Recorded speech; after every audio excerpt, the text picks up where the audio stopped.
¿has oído hablar de que una fuerza que actúa en tu contra la podrías llegar a usar a tu favor? Pues te voy a explicar cómo hacerlo y darte un buen ejemplo para que te quede claro.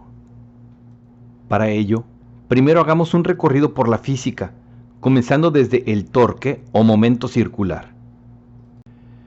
En un centro o eje se aplica una fuerza tangencial F a una distancia d, que es el radio de la circunferencia, donde aumentando la distancia conseguimos mayor torque, y también a mayor fuerza aplicada aumentamos el torque resultante.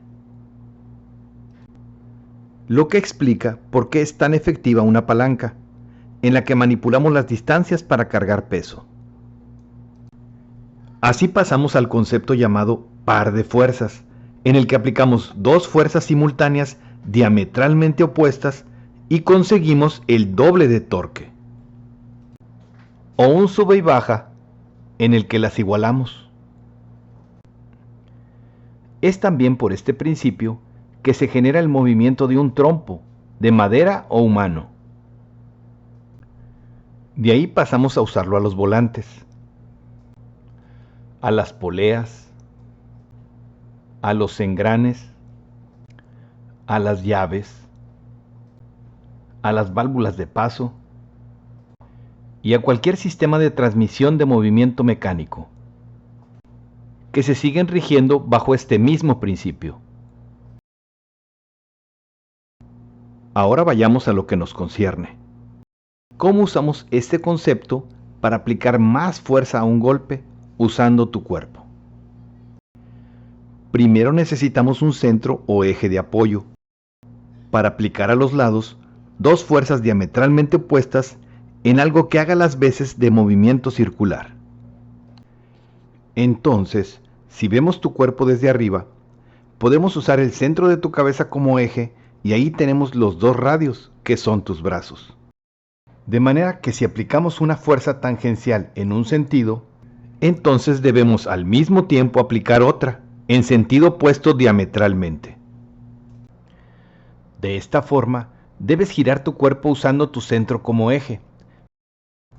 Pero como sabemos que es mejor un golpe recto que una cachetada, basándonos en el segmento mejora el uso de tus codos, entonces, al tirar un golpe con una mano, la otra debe de dar una especie de codazo hacia atrás al mismo tiempo, para brindarle a tu golpe el doble de potencia, que es por fin con lo que llegamos a usar la fuerza contraria, que viene a ser la del brazo que jalas en sentido opuesto a tu golpe, pero que a fin de cuentas sabemos que agrega fuerza a favor del mismo, algo que desde el principio es nuestra intención principal.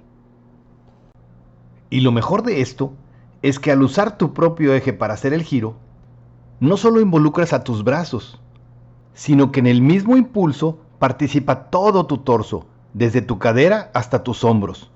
Y toda esa masa se va a multiplicar por su respectivo radio y se va a sumar a la resultante, lo que va a provocar que en realidad no solo produzcas el doble de potencia, sino bastante más del doble. Algo que ahora obviamente ya te suena muy lógico, y te felicito por ello, pues ya estás utilizando lo que sabes de física y mecánica no solo para hacer más contundentes tus golpes, sino para empujar lo que quieras. Y eso también es karate. Cabe aclarar que para fines de enseñanza, esto se inculca exigiendo jalar hacia atrás el brazo contrario al golpe, que aunque parecería un codazo sin propósito, lo utilizamos como recurso pedagógico, que durante los comienzos de tu aprendizaje te ayuda a entender cómo participa tu cadera en la aplicación del par de fuerzas mencionado, y a obtener así la fuerza máxima en tus defensas y golpes. Pero mientras más avanzas en grados y niveles de katas y aplicaciones de las mismas, poco a poco podrás llegar a prescindir del jalón del brazo, ya que en grados avanzados, cuando golpeas solo giras tu cadera, permitiendo que tu brazo contrario te quede libre y disponible para defender o participar activamente en el ataque. De tal modo que es la cadera la que al fin de cuentas tenemos que acostumbrar a participar. Pues en cada movimiento nuevo que aprendemos, lo que normalmente nos cuesta más entender es precisamente cómo participa la cadera en dicho movimiento y hacer que se adapte y acostumbre. De hecho, esa es la razón por la que portamos las cintas en la cadera, pues es literalmente lo que poco a poco estamos educando y amañando para usarla en todos nuestros movimientos.